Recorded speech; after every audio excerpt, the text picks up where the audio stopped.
এই video description থেকে refer লিংকটা আগে কপি করে নেবেন। রাইট বিএনবিতে অ্যাকাউন্ট করার জন্য সর্বপ্রথম আপনাকে যে রেফার করতেছে সে যে রেফার লিংকটা দিয়েছে ওই রেফার লিংকটা কপি করবেন। কপি করে আনার পর এই যে ডিসকভারে ক্লিক করবেন ট্রাস্ট ওয়ালেট থেকে। ডিসকভারে ক্লিক করার পর ওই যে উপরে সার্চে গিয়ে যে লিংকটা কপি করে আনছেন ওই লিংকটা এখানে পেস্ট করবেন। পেস্ট করার পর এখানে এটা লিখে সার্চ দেবেন। মানে আপনাকে যে রেফার করতেছে ওই রেফার লিংকটা যে দিছে ওই রেফার লিংকটা কপি করে আইনা এখানে পেস্ট করে সার্চ দেবেন।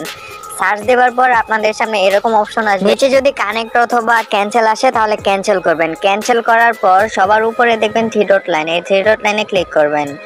এই থ্রি ডট লাইনে ক্লিক করার পর নেটওয়ার্ক ইথেরিয়াম নামে একটা অপশন আছে, সর্বপ্রথমেই আছে, এটাতে চাপ দিবেন। এটাতে চাপ দিলে এই যে এরকম অপশন আসবে, এখান থেকে ওপি বিএনবি টাতে চাপ দিবেন। ওপি বিএনবি এটাতে চাপ দিয়ে এটাকে কানেক্ট করবেন। চাপ দিলে কানেক্ট হয়ে যাবে।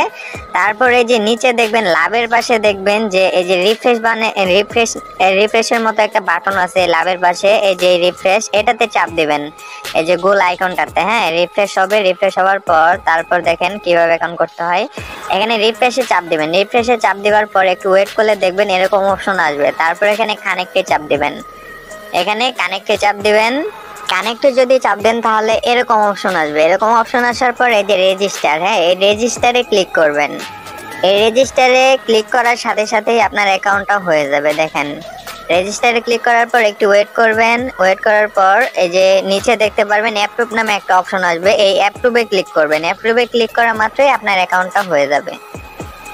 এই তো দেখেন এখানে এখন সাকসেসফুল দেখাইবে, একটু লোডিং নিতেছে।